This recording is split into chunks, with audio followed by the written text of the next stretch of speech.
The story is about two unknown people who are trapped in a place where there are only distant snowy mountains. No way to escape. So how exactly are these two going to get out of here? And with this cold weather, how will they be able to keep themselves warm? And what's happening between them in the meantime? Let's see from this story. At the beginning of the story, we see a beautiful girl named Alex. It's got a wedding tomorrow, so it has to go to New York ASAP. At this same airport, we see a young man named Toll, who is that one doctor. It also needs to go to New York as soon as possible because it has to operate on one of its patients. But they know that she has gone to the plane, and now another plane will go tomorrow. Toll talking to a girl on here that we have to get to New York anyway. During this time, Alex hears its words, comes to it, and tells Toll I have to go to New York too. That's why we should both book a private plane and take. These two go to an old man and book a private plane from here. Well, after that, it all sits down in the plane. The old pilot has a dog here too. Now everything was going right when all of a sudden starts making the pilot sick. Seeing this, Toll comes to help it, but now it was too late, during which their plane collides with a high peak, causing the plane to crash. The pilot is killed in this crash. The rest of the Toll, Alex and that dog survive, but it was also quite bruised. After that, Toll comes out of the plane to see where we are stuck. Toll yells loudly, but there was no one around here by a long way. There were just mountains of snow all around. Toll then takes the pilot out and buries him in the snow. Here we see Alex, who, in a state of unconsciousness right now, pulls the bandage over his wounds. It was quite cold here, so this is where we rest for a while with the fire burning. Now the day after that, Toll sees planes passing through here and quickly runs a flare gun so they can get signal. But the plane was far too high and it goes straight out on its way. Alex was quite upset because it had a wedding yesterday, and now who knows what might be going on there. These two hadn't even told anyone that we were coming by private plane. Toll says, now we're completely stuck here because your mobile is broken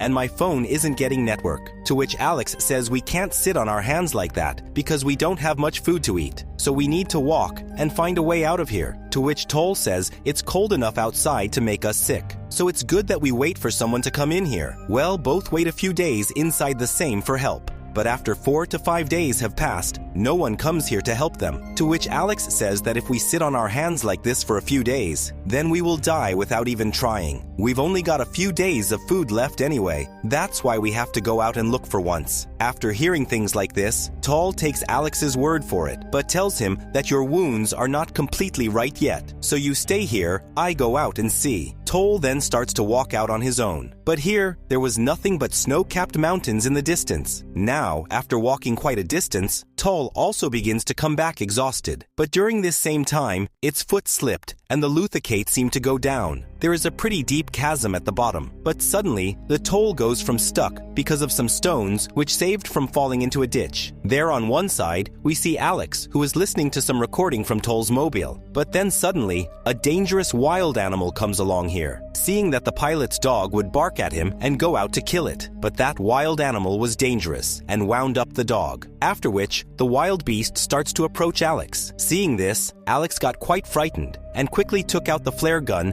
and fired over its head so that it ran away from here. Shortly after that, the Toll comes through here as well. As soon as it arrives, Alex tells her about the animal and says that I shot him in the head and he wouldn't have gone far, that is died nearby. That's why we should see him. That's why Toll goes out to look and finds the animal that had died long ago a short distance away. Toll brings it in and cooks its meat. They had found something good to eat after a long day. It had been a long time since they'd eaten such good food. That's why you put your leftovers in your bag so that you can eat them later. That's when Alex says we should go down this rock. Maybe your phone will have a network there because that's the only way we can get out of here. But the Toll says, no it can't. Networks can't come here at all because I want this place from the world. Seems far away, and if we go out, may be killed by the cold. That Alex says he'll still be good at. It wouldn't be that we didn't try to get out of here. And of course, how many days can we survive on here as well? More and more, 15 to 20 days, because we don't have much food left for the day. That's why we should leave here. But Toll still doesn't want to go there, which leads to an argument between the two, and they both fall asleep right here, angry. The next morning, Alex gets up early and takes the dog to for further help.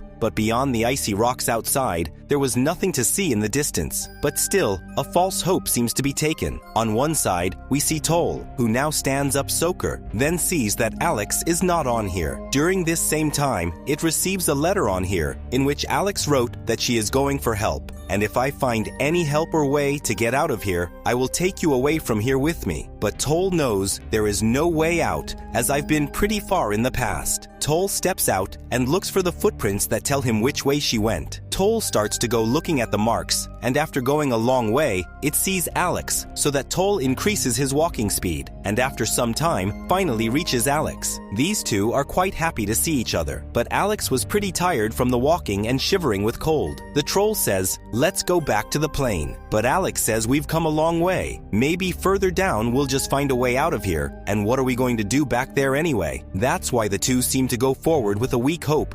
Now, after going far enough, they get a cave. The two quickly go inside it and warm the body with fire. These had found a cave to rest after they'd traveled quite a way. Well, these two were pretty tired, so they get the eye. After this, it is morning, and again, the two begin to move forward, but they have not yet seen something like that from where they could find any means of help. It's people looking around with binoculars. At the same time, they see a shining thing in front of them, but she was a long way off. Yet the tired losers start going to that place. Now, after walking for a long time, both of them reach the place where that glow was visible. But come here, there's a deep chasm below, and the ice is melted. But there's also a thin ice wall. Toll says that if we slip through here, it will go straight down, and foot sliding out of the snow is a common occurrence anyway. That's why we shouldn't leave here. Toll says we should go back to the same cave, on which Alex angrily says, "We're going to go there and do what? Tell me your death weight." During this time, they find out that the dog is not with them either. That is, perhaps he parted with them. Toll goes looking for the dog's paw prints, but the toll is visible to a house when you walk away from it, but there was no human inside it. Good thing they found a home to rest in. Toll quickly starts back to Alex. Alex, as it starts to come closer, only then does it feel like I'm standing on a thin layer of ice that scared Alex enough, and suddenly the layer breaks, allowing Alex down. Seeing this, Toll quickly approaches it and somehow manages to take it out and bring it inside the house. Here, Alex is still unconscious because its body has frozen. Now, because the Toll is a doctor, that's why it has an injection, so that its body will be normal again and get conscious. Toll makes food for it, which was found in this house. Alex secretly was starting to like it now, and thinks if this were a bad guy, maybe he could leave me the same way and go from here. But it didn't, and has been supporting me for quite a while anyway. It hasn't even tried to touch me the wrong way yet. Now these two live together in this house for 4 to 5 days. Now one day, Toll was cutting some logs from outside to start a fire, and inside the house, Alex is listening again to some recording of Toll's wife on Toll's phone. But during this same period, Toll's here, and Alex getting angry while doing it. Alex says, "I just wanted to know about your wife." Toll tells it that she left this world 2 years ago due to an illness. Alex feels bad enough when she hears this, and wraps it around her, apologizing. The two were in each other's arms, and slowly, this friendship between them turns into a relationship, and they both move to one bed, and tonight, the two have lots of fun. Well, the next morning, both are again on their way forward and have gradually come a long way. Now they get cold winds when they move far, more cold because now Ilex is going. Good. That's why the starts to move forward with Toll making a wooden jugad and laying Alex on top of it. These are accompanied by the dog who would probably be there in hopes that I will one day leave. Now, after walking quite a distance, both of them sit down with the support of one tree, and they still did not get any help. And at the same time, there was nothing left to eat. Both of them sit this way in their minds, that now our dying is a sure thing, because as much as we could have done all that we did, there was no more courage left inside us. Both had begun to feel weak, with hunger and fatigue. Both fall asleep, just sitting here, because of the exhaustion. Shortly after that, the dog arrives and tries to wake up Toll, but let's see that their bodies are pretty much frozen due to the cold and start falling down while rolling, but suddenly they manage. The dog carries it with him for a short distance. Toll sees from here that there's something akin to a factory just down the road. That's why Toll quickly approaches Alex and tells him to go ahead. Inako had a new hope to get out of here after quite a long day. Both had a different kind of laugh. Well, both start to go forward with one last dare. But during this same period, the Toll foot gets stuck in a trap here. which makes Toll hurt quite a bit.